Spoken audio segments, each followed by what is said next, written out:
And we are Rate in Tandem! So this is the fleb kit that we're going to rate today. And sa iba naman po, ang tawag sa kanya is tackle box.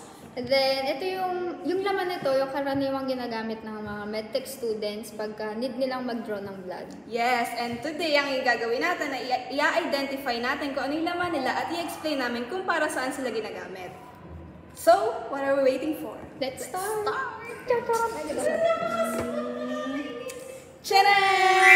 Disclaimer lang po na ito ay personal fleb kit ko po, kaya and pwede pong iba-iba yung laman natin based on personal preferences or ano yung mga kailangan natin sa or mga pina-record ng prof natin, mga ganun. yun, i-divide namin yung discussion para mas madali and mas nang mabuti ng ating mga kapatid. Sa first layer, second layer, and the third layer.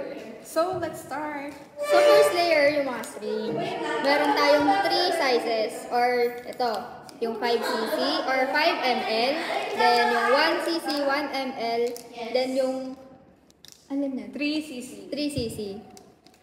Itong 1cc natin, ito yung usual ginagamit sa mga vaccine. Siguro naman nakapagba-vaccine na lahat dahil sa mga nakaraang COVID-19. Ito yon yung 1cc. Then, usually din siyang ginagamit yung syringe niya mismo sa mga baby pagka need ng blood extraction.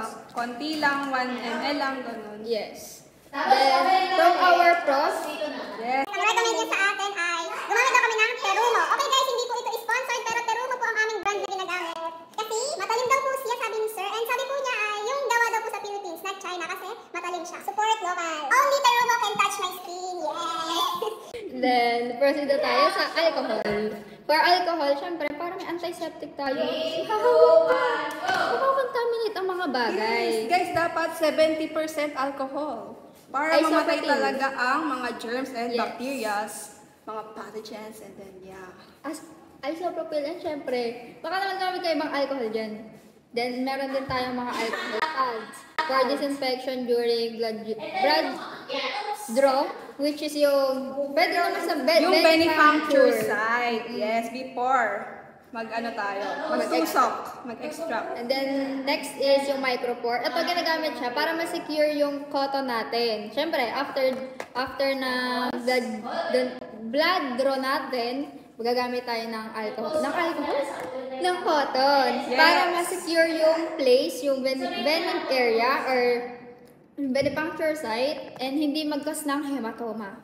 Iwasan natin yan. Yes, dapat mag-apply tayo ng pressure. Yes. And then, inside, may tourniquet. Green kasi may Favorite color? Yes. And Pinatry natin ngayon siya kung paano siya ilagay. Alila, you do the honor. Okay, before natin gawin, ang purpose ng tourniquet is para ma-constrict the blood flow. Correct. Para umangat din yung ugat, para maging mas visible siya. Para mas madaling makapag, para mas madaling mapalpate yung ugat. Mga 3 fingers. Pero huwag niyo makakawakan. Yes, ang chance. 3 to 4 guys yung layo niya mula dun sa benepuncture site. Ay, yung antigabital fossa. Yes, meron kasi tayo guys, 3 ugat dito na pwede siya kuhanan ng dugo. Yung yan, median cubital, the silic, and the cephalic. Cephalic, ganun tayo dyan. Kasi lalo na pag hindi pa tayo medyo delicate guys kumuha dyan. And then ang preferred natin is yung gitna kasi anchored siya and then madali siyang kuhanan. Then second natin yung sa basilic. Then okay na. Basta huwag kang kukuha sa cephalic. Kaya dapat alam mo sa sarili mo hindi mo talaga kaya. Yes, medyo delikado siya guys kasi malapit siya sa heart. Then ito, ganyan. Siyempre baba natin. Dapat guys medyo masikip siya para ma-constrict talaga yung blood flow and then angat yung ugat. Tapos yan, after mo malagay, then dapat yung mga anak natin ng sobra ng tourniquet, yung nakapataas siya. Para maiwasan yung contamination ng area. Yes, kaya lalaglag siya dyan. Tapos guys, dapat pala yung tourniquet is hindi palagi nakalagay dyan. So pagka 30 seconds, after ng 30 seconds, tanggalin nyo na siya. Pag nakapanyo na yung ugat, tsaka lang siya pwedeng alisin. And then after nun, i-process, ano man yung gagawin mo. So, moving on. Ano sunod natin? Second layer. Meron tayo guys, tinatawag na lancets. Ayan, so meron din tayo dito. Meron tayong 2 types ng lancet. Yes. We have the... So yung lancet, ginagamit natin siya sa capillary puncture. Actually, nagka-figure kami nakaraan. Yes guys, last Kita pa siya. time, Hindi siya dalawang daliri Yeah. ko ay natusok. So guys, ang una nating type ng lancet nandito is The feather lancet. feather lancet. So eto namang isa, normal lang siya na lancet. Which is the baby lancet. So ano ba pinagkaiba nila guys? Bukod sa mas masak talaga yung feather lancet, ano ba pinagkaiba nila? Ayan, yung tip ng lancet natin, ng feather lancet, ay pag ganun siya, para siyang arrow. And then yung isa naman, ayan, open natin. Ayan, napatusok lang siya. Ganun siya. Ayan ang pagkakaiba nilang dalawa. Tapos ngayon guys, dito siya, tinutusok siya sa ating capillary para magkuha ng small sample of blood. Ginagawa siya kadalasan sa mga baby kasi di ba maliit pa yung ugat ng baby and nahirapan sila kuhanan dito. So dito sila kinukuhanan. Ngayon, ang prepared site naman natin para sa pagka-capillary puncture ay yung gitnang finger, middle finger, and then yung sunod natin ay index finger. And then, ang huli naman na, pangatlong choice naman natin is yung ring finger. So, yun ang ating lancets. Yes. So, next natin. Ano tayo matatakot pag ginamit niyo to ha? Kasi hindi naman siya masakit actually. Guys, Matakot ka lang sa itsura sabi niya. nila masakit daw, pero kaya naman yung sakit. Yes. Rate mo yung sakit, Aliyah. For me, 7. 7 out of 10? Oo. For me, ano? Mga nasa 1. Okay na yun, bang nakakainis. 7 minus 6. 1. Ngayon, moving on. Tapos na tayo sa feather lancet. Next naman natin ay ang ating two-way needle, multi-sample needle. And then, ang kapartner niya ay si adapter. So, ngayon guys, meron kasi tayong tatlong paraan para kumuha ng dugo. Una is yung sa True syringe system, and then merong butterfly system. Kaya lang wala kami guys nung ginagamit na butterfly. So, i-flush na lang natin siya kung saan man nasa syringe. Kasi kaya natin ginagamit yung butterfly, medyo delicate siya. Hindi siya ganun nire-recommend sa mga first timers or mga first years. Saka mahaba kasi di ba yung tube ng butterfly, and then marami daw masasayang ng dugo. According to sir, may iwan pa dun sa tube kesa direct na dun sa may mismong, disclaimer. Yung butterfly needle, ginagamit din siya sa gluta. If everyone knows the gluta drip. So, ngayon, balik tayo dito sa ating ginagamit sa ETS. Ito yung pangatlo nating syringe system. Ay, na system. Sorry. So, ngayon, meron tayong dalawa dito. Etong isa, meron siyang blood backflow ng blood. Yung isa wala. So, eto ngayon, pinagdidikit siya. Yan. Dito siya ilalagay. Tama lang. Yan, nakaganyan siya o nakadikit na ganyan. Tapos ngayon, yung tube natin, ipapasok natin siya dito. Sa loob. Yan, nasa loob siya. Siyempre, deform muna naman siya ng ganyan. Di ba nakatusok na siya sa vein? Pagdidikitin muna itong dalawa. Tapos ngayon, pag magkadikit na sila, tsaka pala itutusok sa vein. Yes. Ay, alaya, sa mga ating vein. Yes, nakatusok. Tsaka ngayon, kukuha na natin siya, ito. So ngayon, ang pinagkaiba ng dalawa na to doon sa ETS tsaka ng ating syringe system, ito kasi, pagkakuha mo ng dugo, isang beses mo lang siya pwede magamit. gamitin. Isang tube lang yung mapupuno natin. Yes. While dito sa ETS, pwedeng sunod-sunod na tube ang makuha natin, maraming dugo. So, doon na papasok ang ating order of draw. Yes, order of draw. Kasi guys, meron tayong iba-ibang kulay ng tubes. Vacutainer. Para sa iba't ibang purpose. Kunwari, itong violet or purple top natin. Para siya sa EDTA or anticoagulant. Ayan ang usual ginagamit natin. Meron din tayong blue, green, and then Red and yellow. yes, yung red natin, no Wala siyang- additives. Wala siyang nakalagay. As in, Yeah. wala lang. Ito, tingnan yung yellow natin, meron siya sa ilalim. May white siya sa yellow. Yes, meron siyang mga nakalagay na additives. Tapos ngayon guys, hindi pwedeng basta saksak ka lang ng saksak dyan kung paano-paano. Meron siyang sunod-sunod na, una is yung ating yellow, sunod blue, then yan, sunod-sunod na siya. Then ano pa ba ang ating mga nakalagay dito? Add-ons lang. Yung tubes, yung... Alin? dito? Back retainer. Yes, yung mga vacutainers natin, hindi lang naman siya isang size lang or ml. Iba-iba din siya, depende din sa syringe Yes na gagamitin. guys, very Yes. cute! Very Meron tayo dito cutesy. super cute na vacutainer. Ano lang din, trivia, kung bakit daw vacutainer yung tawag sa kanya. Since meron siyang vacuum sa loob, so hindi mo siya pwedeng buksan kasi nga mawala yung vacuum niya. Kaya nga guys, pag nilagay mo siya dito is masisipsip niya yung blood kasi nga meron siyang vacuum sa loob. Hindi na niya kailangan ng manual na hihila. Hindi same ng syringes Sa natin. syringe kasi, Meron siyang plunger. may plunger, hahatakin mo pa, shhh, ganon.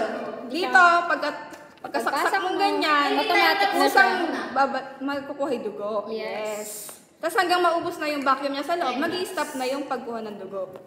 Tapos palitan mo na siya ng ibang vacutainer. Tapos ang ating next ay Wala na eh. ang ating Mga cotton balls. Na-explain na to? Yes, explain na siya. So guys, meron tayong dalawang lalagyan ng cotton balls. Meron tayo. Specifically for dry and wet cotton balls. Yes, ito dry.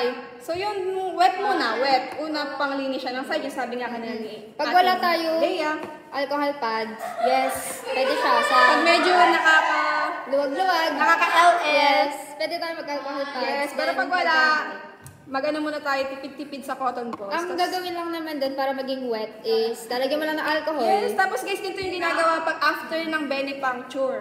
Okay, let's demo, Alea. Kuha tayong cotton balls and then Micropore. may micropore tayo dito, yung tape. Tapos kuha tayo dyan. Depende na sa inyo kung Kung gaano gaano kalaki. kahaba. Ayan. Tapos lagay natin sa ating venipuncture site. So, ngayon guys, dito pala, i-apply na natin yung pressure para makonstrict na agad yung blood and matigil na agad yung pagdurugo niya. Diba? Tapos ang ano din sa amin is, ang recommended din na size ng mga cotton ball. Yes, may mga sizes yung cotton balls natin. Yung malit lang, ganito siya Para daw mas ganun yung compact yung cotton natin. Kasi pag ganito, di ba masyado siyang maraming Malambot siya. Pagka kasi ganito, matigas na siya, mas makakapigil siya ng dugo. yes, perfect. Okay, ang atin namang huling lalagyan ng pinakailalim. Meron tayo slides. So, saan ba ginagamit to guys? So, alam na karaniwan naman, alam sa atin na. Ginagamit to sa microscope. Under the microscope. Yes. Mag-ano tayo ng mga specimen dito natin siya ilalagay. And then, i-examine natin siya under the microscope. So, dito yung natin ginagawa yung mga blood smear na hindi ko pa ma-perfect guys. Ang hirap mag-blood smear. Totoo. Po. May mga steps, pero ang hirap pa Yes, din. yung mga, may mga techniques like yung angle, yung speed ng pag-ano mo ng blood, diba? Tapos hindi So, lang guys, naman pang duguyan, pwede naman siya mag-practice lang nyo ngayon pa lang. urinalysis and fecalysis. Yes, pwede rin siya lagyan ng mga sample na gano'n. Yeah. So, Then, meron pa tayo dyan, Alea? gloves. Of course. Yes, of course. Of course, Gloves. Ano? Bakit green, Alea, yung gloves mo? Favorite. Oh. Yes, favorite yan, favorite. Hindi Color ka naman green. napaghahalataan, ano? Wala kasing green na tackle box. So yun guys, pag kukuha tayo ng dugo, mag-gloves tayo. Yun ang naging Then, tandaan. sa akin kasi, may dahilan siya kung bakit 2 pairs. May mga kaklase akong walang dalang gloves. So, ako na nagdadala para sa kanila. Very generous naman Yes. yan, Alea. Then another, mga syringe ulit Kaya mga extras. for extras. Kasi mga class din ako mga hindi rin nagdadala. So, yan. Feel free. Feel free to ask Alea for more Yes. syringe. So guys, ngayon naman, itabi na natin itong lahat na to. Dahil super laki ng diba? Sobrang space consuming niya. Kasi guys, ang hirap niya dalhin. Sobrang lang na pagka ay guys, add ko lang pala muna. Itong mga pinagpapakita namin ito guys. Is sa Shopee lang namin siya binili. Gusto niya, lagay namin yung link dyan sa baba. Tapos ngayon natin i-introduce ang ating ang ating mini version. Yes. So yan, kunwari, kailangan nyo lang ng mga konting gamit para mag-collect kayo ng blood. Pwede nyo itong gamitin para, di ba, mga nagbiyahe-biyahe kayo dyan. Yan, recommended sa mga ating travelers. Travelers! Commuters! Ano ba ang ating laman? So, kunwari guys, ngayon, ang gagawin nyo lang Venipuncture. Venipuncture lang. Pwede ka magdala lang ng syringe o ng alcohol. Matapang si Iya, kaya isa lang yung dala niya. Ano kasi ko? One hit lang. Hala! Ayan, meron din tayo ng micropore and then yung ating tourniquet. Bakit pink? Wala lang. Thank you, Ethel, kasi it's pink. Ayun guys, yun lang naman na pwede siyang, ito lang yung dali nyo, kunwari, magdala kayo ng mga ganyan. Kasi, pag masyado kayo maraming dala, di ba, ang hassle naman. Yeah. Pero yan, gaya nga rin masabi ko kanina, hindi naman itong mga laman ng tackle box natin or ito, mga travel-friendly natin na lalagyanan, is kailangan na lahat. Depende pa rin siya sa mga prof natin kung anong Kung ano yung kailangan. ipapadala nila. Ito sa aming school lamang, no? Yes. Sa aming school na, aming mahal na mahal. Mahal na BSU. mahal. Yes. Yes. Proud BSU. medtech sa BSU. Apply na kayo. Yun lang guys. May tanong pala kasi Alea, bago tayo ano yan, aking iya. What is your favorite subject? Siyempre, PMLS. Wow! Yes! Ayun lang kasi yung na-enjoy ko. Na-enjoy ko siya kasi syempre, as a student, medtech, lalo na yung mga ibang hindi masyadong familiar sa program natin. Pag nakakarinig sila ng medtech, tusok-tusok lang, nandiyan ka lang sa lab, kumukuha ka lang ng dumi, ihi, ganyan. Syempre, may mga inaaral din tayong mga bagay-bagay, which is, pagka na-tool natin sa PMLS, ma-apply pa natin yung sa ibang mga mas na-elaborate ng PMLS yung mga ginagawa talaga ng mga medtech students. Ikaw, favorite? My favorite? Napili!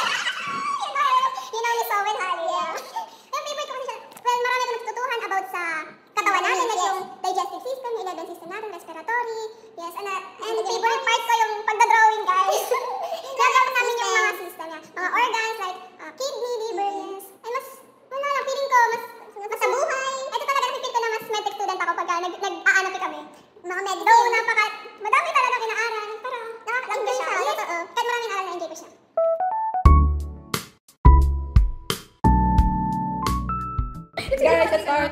Try natin kuhanan ngayon ang ating break in tandem. Alila! Sino yung pangalan? Wait, anong kailangan? Bea! Takot ako sa'yo. Disclaimer So, po. kailangan natin ay tourniquet. Hi! One of our katusok din. Yes, agad Bea. Alcohol swab. Siyempre, syringe, and then yung ating micropore. Para sa ating mga medlink na mag-extra, kailangan I-prepare na natin. saka guys. ikaw ang comfortable sa position. Di ba dapat, ano tourniquet muna? Para makatama naman yun. Ihanda na natin ang ating cotton balls na may micropore. Yan. Take two. Wait ko guys. Ali, guys, tingnan niyo yung patient na yung kumukuha ng Ay, hindi pala ako nag- Hindi pala ako nag-alcohol. I'm so sorry. Ali, yun o! Okay. Natakot ako. Why? Yan ah, mga medlink. Takot. Guys, okay matatakot ko muna. Tusok ka ng tusok pagka ano yan. Ito ba talaga yun? Yung kitang green? Oo. Sure. Gusto mo nga ito yung sa bas. Eh, makulit yun eh. Guys, meron si Ali ang kita dito. Tatlo yung niya kitang-kita ko. Tapos, ako bahala natin yung gitna. Ayaw isa balik. Ayoko. Ang sabi din pala kasi nagkaroon kami ng blood donation. Nito lang, sabi ng doc, ng isang doc namin is, pagka, alam mo naman na nasa sarili mo kaya mo, magsapalik. Go Guys, lang. guys, wala na rin natin tourniquet. Pero, ano naman itong bilis na mga Maluwag. I mean, hindi naman natin papakita lang. Tapos, ask natin si patient na mag-clench ng... Hindi mag-open, mag-close and open. Hindi close and open kasi guys, makaka-affect siya sa result ng dugo natin, sa blood result. So, clench fist. Yan, ganun lang. Tapos, hanapin natin yung ugat. Ipakita mo sa medtech mo na nagagalit ka na. Tapos, tanggalin na natin to. Tapos, Alcohol swab. Swab. Alcohol pads for... guys, circular motion from simula ng gitna papalabas. Balik natin si tourniquet.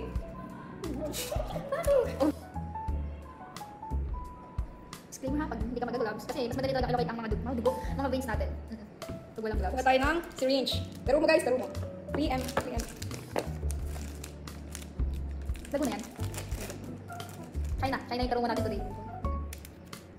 Yung syringe pala meron. Guys, make sure na check natin kung mahigpit pa dito and then Tanggalin ang mga hangin-hangin sa loob. Bevel up! Araw-araw. Kuha na tayo guys. Bevel up. Ingol. Ayan. May back lang. Oh.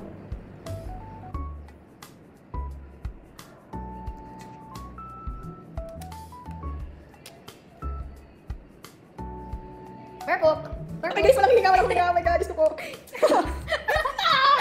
Ano yung sisi yan? Hindi, 3. 3 ba yan? Guys, ang dugo ni Alea, ha? Ay, 3 lang ba yan? Ano ka kasi kasi? Sabi ko, Naka-video. Guys, don't forget na put pressure. put pressure para mapigil agad yung pagtuloy na pagdurugo. Guys, may first extraction kay Alea. Yes. Hindi masakit. Hindi. Masakit eh. Hindi ka! Galing mo na ako. Kasi parang haba lang ng mga init niya na sa dugo siya. Baga-extract lang. Sabi ng mga third year namin na, di ba, 3cc, tapos may 5cc tayo. Yung 5cc kasi medyo mahirap daw siyang i-vacuum kasi nilalaban daw. Kaya ang recommended talaga nila is yung 3. Eh hindi naman di ba ganun kadami yung kailangan natin during mga lab test. Kaya okay lang din naman 3cc. Tsaka guys, kung gano'n pala karami yung ganito, dapat gano'n din karami yung Kalaki. yung ilipat siya. Tapos ngayon guys, di ba after ng collection, tatanggalin lang natin itong dulo, yung needle, and then ilalagay natin siya ngayon sa vacutainer. Yes. Ipakita natin. Ito guys, lalagay natin siya. Open natin ito, tapos lalagay natin. 1 use lang yun pag kasi na-open niya. Yun lang guys. Sana may natutuhan kayo sa ating video, Alea. Yes. And let's maghintay sa mga susunod pang videos na dadaan. Mga susunod na kabanata sa aming Mythic Journey. Kung hindi ka mabibesi, Ay! Sana guys, wish us luck. Tatapos na aming second semester. mag-moving on na tayo sa Sana, di ba? Pasak. Muli, ako si Alila. I'm Alea. And this is the end of our video. Kami ang Break in Tandem! Bye-bye!